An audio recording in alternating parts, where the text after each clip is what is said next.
Welcome to today's English class. I'm Wendy from English with Wendy. Today's video is about the articles in English.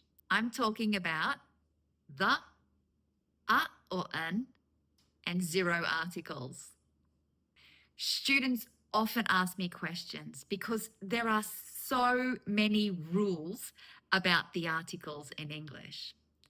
So I'm in the process of making a series of videos where I give you one rule, one simple rule about the articles that you can practice for a week and then move on to the next rule.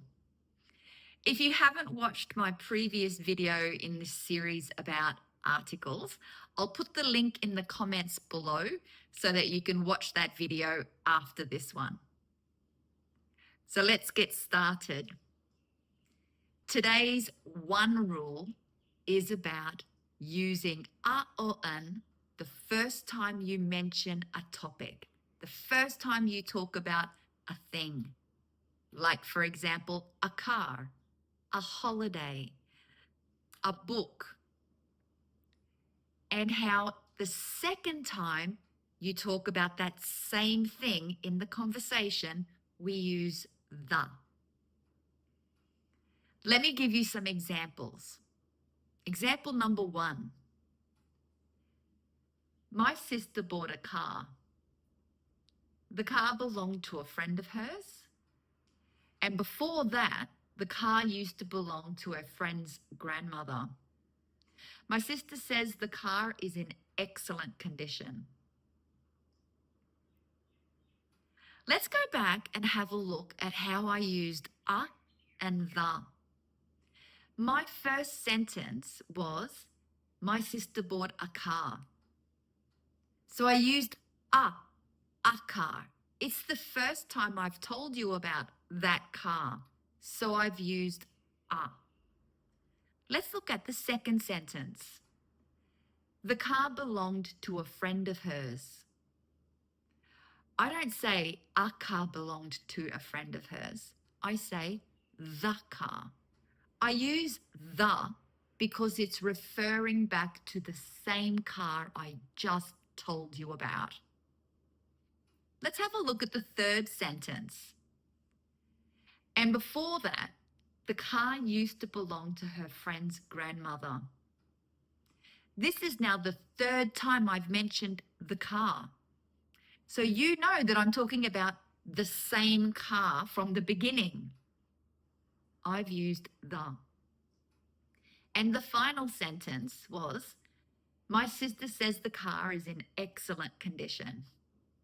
Again, I used the because I'm talking about the same car from the beginning of this story.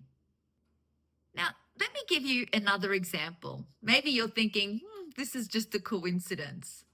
But it's not. This is an actual grammar rule. So example number 2. I sent an email to you last night. I put some information about my free monthly English classes in the email. Let me know if you didn't receive the email. In this story, I'm talking about an email that I sent. Notice in the first sentence, I said, I sent an email to you, not the. So I use, I sent an email to you last night because it's the first time I've talked about the email. Let's have a look at the second sentence. So the second sentence was, I put some information about my free monthly English class in the email. I've changed from an email to the email. I've done this because you know I'm talking about the same email that I just talked about. In the third sentence, it said, let me know if you didn't receive the email. The email refers back to the same email I've been talking about all this time. And let's just do one more example. My sister has made a vegetable garden. She's going to plant tomatoes and carrots in the garden. I haven't seen the garden, but I imagine it's beautiful.